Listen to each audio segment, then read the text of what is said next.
Hello, this is Michael Tellinger, and I need to take a few minutes to talk to you about the whole banking issue and promissory notes and bills of exchange and questions that arise around that area of information because of my extended struggle with the banks in the Supreme Court of Johannesburg. I have come to learn a great deal about this subject and found a lot of interesting information that you will only find when you actually have to stand and represent yourself in the court against what I guess could be called the highest paid lawyers in the world that represents the banks and the banksters.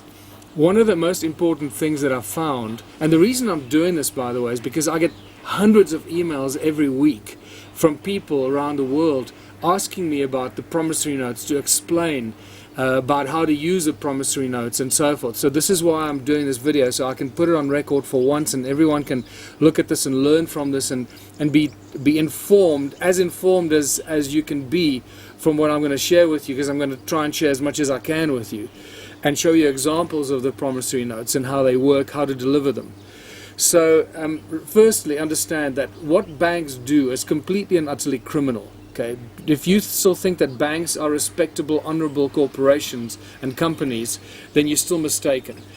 Everything that banks do in today's world is basically a criminal activity, and the global banking industry is the largest organized crime syndicate in the world. They're the ones that are behind creating the laws that they force through our governments, whom they control, creating the laws that are then imposed on society, that control the judiciary, that are upheld by the judges. And often the judges are just very ignorant about what it is that they're actually upholding. So sometimes one can't even blame them. But sometimes, like in my case, it becomes very evident that the judges are paid off by the banks. Especially in the case that we had against Standard Bank in South Africa, which became a very high-profile case and connected to the Ubuntu Liberation Movement and the Ubuntu Political Party, and it started getting a lot of heat. So sooner or later, the judge was paid off to pass or hand down a fraudulent judgment. The only way that I could protect myself is to learn from that experience. So in other words, I lost the property that I was in court for, and it was auctioned.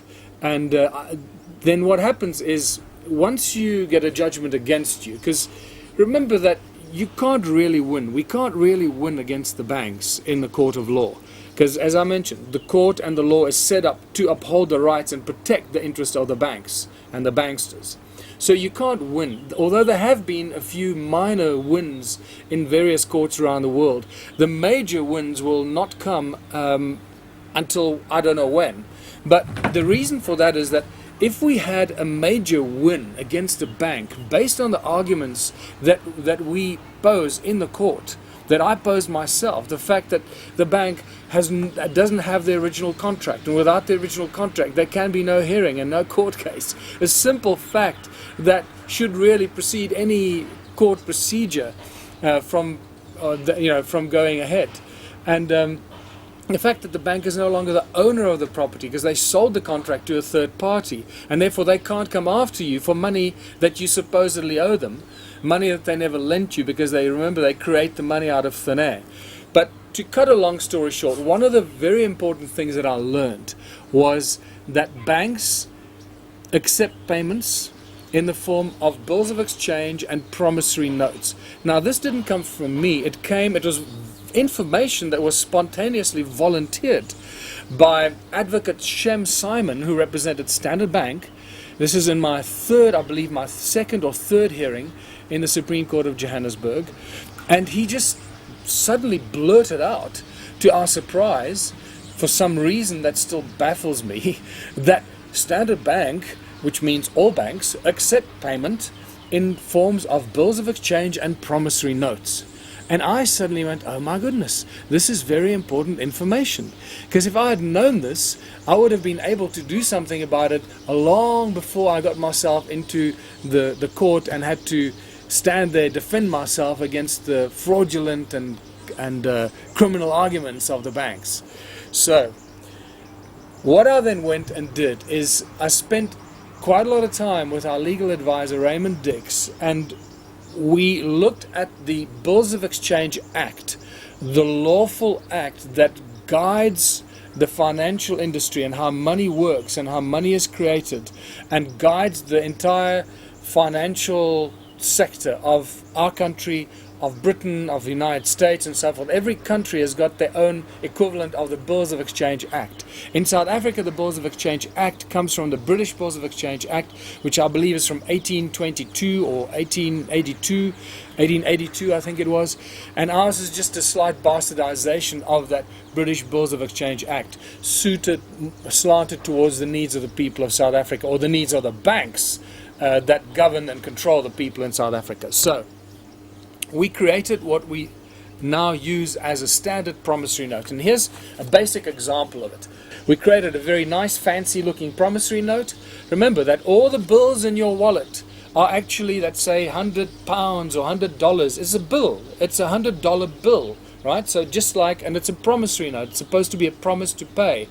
To pay what? To pay $100 on demand, or it's become a very grey area actually. So what we really in essence doing is we're not trying to find a clever way to wangle ourselves out of debt or whatever. We're using the laws and the system that was created, the corrupt and fraudulent system created by the banking fraternity and the banking cartel, to exploit and abuse and enslave humanity. We're using those same laws in our own favor, and somehow it seems to have worked. In my case, and the reason I'm sharing this with you, because I have now paid Standard Bank close to or just over 800,000 Rand with 4 different promissory notes from about June 2013 until the 12th of December, or was it 12th of October, 12th of October 2014.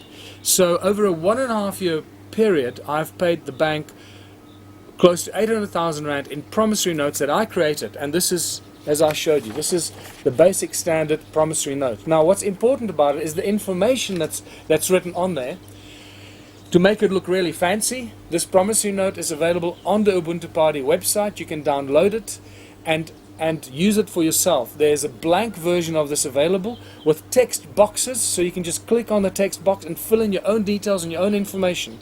What you're going to have to change for your respective countries is this little thing here that says, those 2 lines at the top that say, tender in terms of the Bills of Exchange Act 34 of 1964 as amended up to Bills of Exchange Amendment Act 56 of 2000, and also in terms of the settlement in terms of the High Court Rule 45.8a. This is in the South African High Court rules. Now the United States, England, Australia, every country will have their own High Court rules.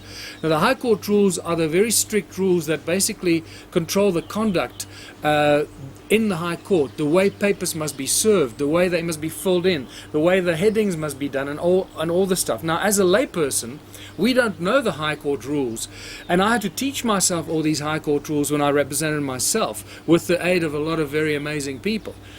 The outcome is that we now know, I've learned all this stuff at great expense, as you now know, and 4 years of blood, sweat and tears and a lot of stress preparing myself for facing these banksters and criminals in the court of South Africa, of Johannesburg. There's some very basic information on this promissory note. Firstly, it's called a promissory note. Then there's a space that you need to create your own code, the promissory note number, like the number on your bill, on any dollar bill or pound, you'll see there's a number. Okay, well, you make up the number because this is your note, so make up any number that's relevant to you, right? And then you write that number in there. Now then what you do is you create a little index like this one here. As you can see, there are 4 entries on this index, and these are the 4 promissory notes that I've paid.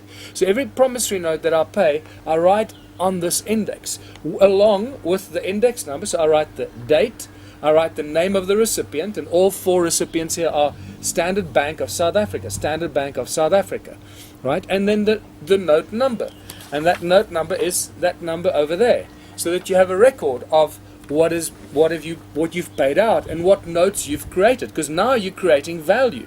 Remember, Banks work with negotiable instruments. Negotiable instruments get their value from our signatures. The moment that I create this, every bill, every invoice, every statement that you sign in the bank, the moment you put your signature on that, you have turned that piece of paper into a negotiable instrument, because your signature creates the liquidity and the value in that piece of paper. So it turns it into a liquid negotiable instrument. And so this is what we're creating here. This promissory note becomes a liquid negotiable instrument with which the bank can trade. And that therein lies the interesting trick that we've encoded in this promissory note, which I'll explain to you now. So there's your promissory note index with all the promissory notes, the number, and then the amount that you made the promissory note for, and then just my own notes that it was the Standard Bank, and then the case number, and so forth. This last one that I paid is for the auction shortfall. So in other words, when they auctioned my house, the shortfall on the price of the property was about 500,000 rand, right? 500,000 rand. And then the bank still comes after you and make you pay that shortfall for the property that they auctioned. I mean, that's how criminal this thing is. It is insane. It's pure insanity. And only we can get ourselves out of this. So there's your index. Now let me show you the promissory notes. So that's what it looks like printed out on a normal piece of 80-gram bond white paper in a color printer. Very fancy looking promissory note. And then it says here, the promissory note was issued at Watervalboven, Mpumalanga, date 20 November 2014, amount 367,202 rand and 67 cents. And then you write it out like you would on a normal check, and then it says this certifies that Michael Julius Tellinger, my ID number, hereby promise to pay Standard Bank of South Africa, and then in brackets, the holder, the full amount specified on the note for value received. It's critical that it says that, for value received, so that there is an exchange of some sort that's supposed to take place here. That's also a protection method for yourself. So you can say if you haven't received any value for this note, then there can be no exchange going on. So, and then it carries on here, terms and conditions, and this is critical. That's the little terms and conditions, and then date and signature.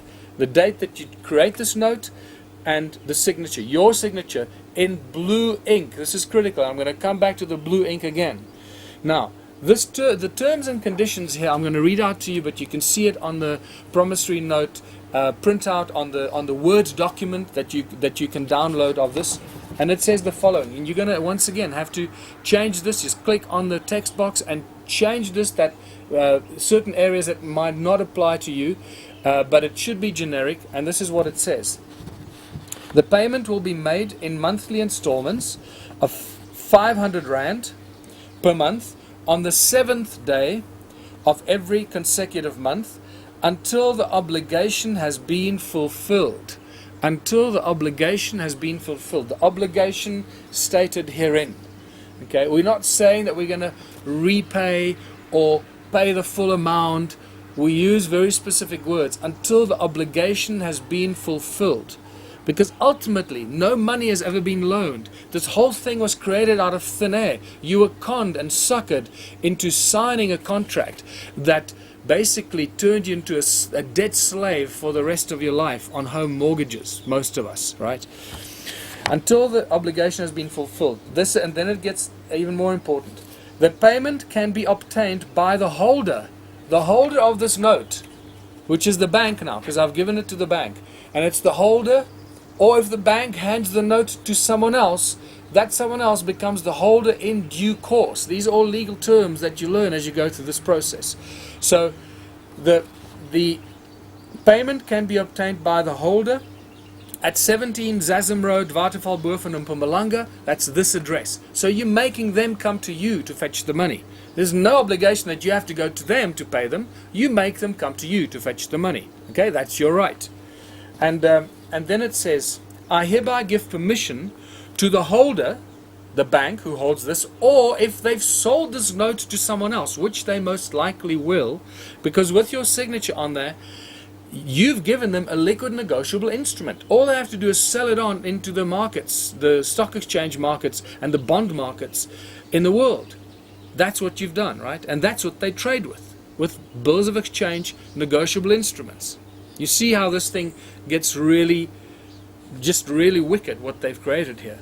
So I hereby give permission to the holder and or the holder in due course of this promissory note to use this note in any way necessary as a negotiable instrument to be financially traded on. Means they can trade with this note, this negotiable instrument that you've given them, to be financially traded on, whereas such trade shall terminate the obligation herein. So basically I'm saying that if they sell this note to a third party, that I'm no longer obligated to pay them this amount, because they no longer are the owner of this note and they can no longer come after me. So what have we done? We've given them an option to come and get this money from me on the 7th of the month after they receive this promissory note from me. If they haven't raised an objection within 7 days, that means they've accepted the note. Even if they raise an objection, they need to raise an objection to say, we don't accept your payment, in which case you tell them, well, this payment is the final settlement and it's delivered, which according to the bills of exchange means that the deal is concluded. Okay, and they need to raise an objection in the court and take you to court to say to the judge that they don't accept your form of payment. They can't just say, we don't accept your payment.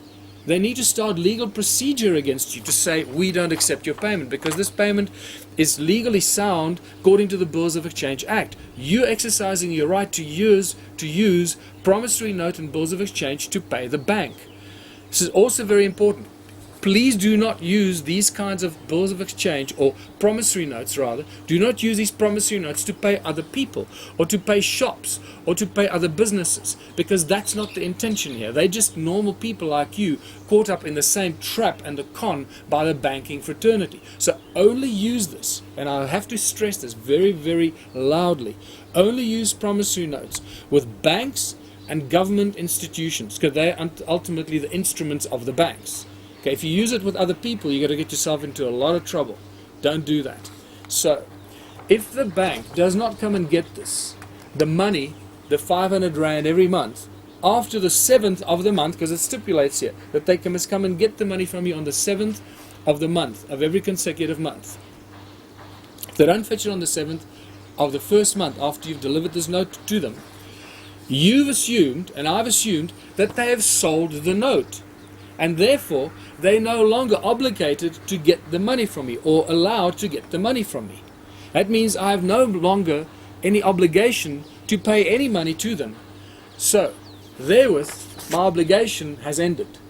And this, I believe, intelligently structured promissory note based on the laws that govern the bills of exchange has now turned into a liquid negotiable instrument, and you've settled the amount outstanding to the bank.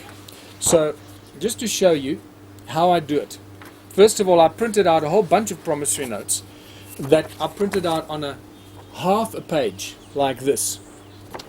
The reason I do this is because when I fill this in and I sign it, I write underneath in blue ink. First of all, you sign the promissory note over there, you print it out in a printer so it's nice and neat at the top there, and then you sign it with blue ink, and underneath you write here, like you'll see here. This is the copy.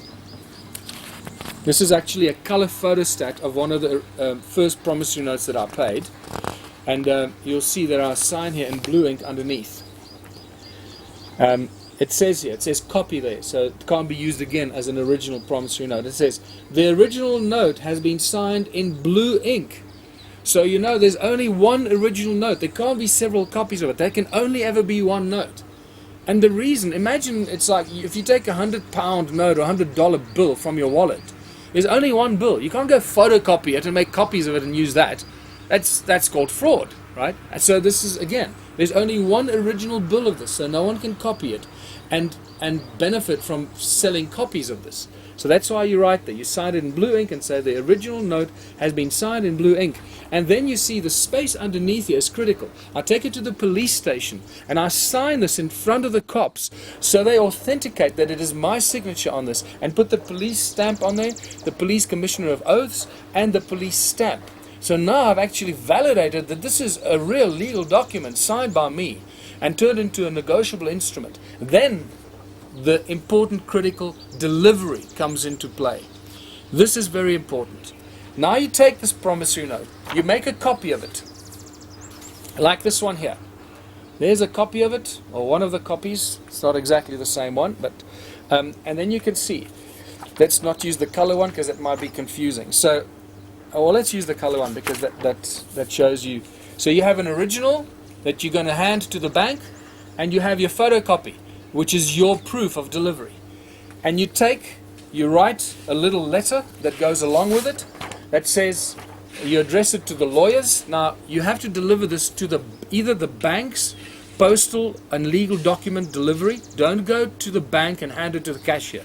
Okay, you don't deliver promissory notes in that way. That's just not going to work.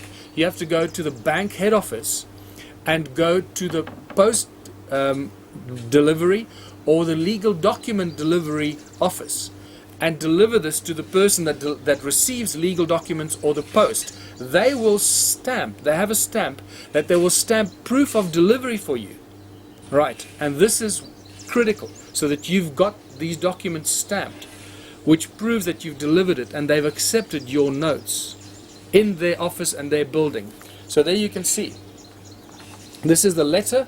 This was to Norton Rose, South Africa, the lawyers that represent Standard Bank, 12th of February 2014, and this was one of the promissory notes, and it says, find and close payment and final settlement to your client, Standard Bank, South Africa, regarding bill of costs.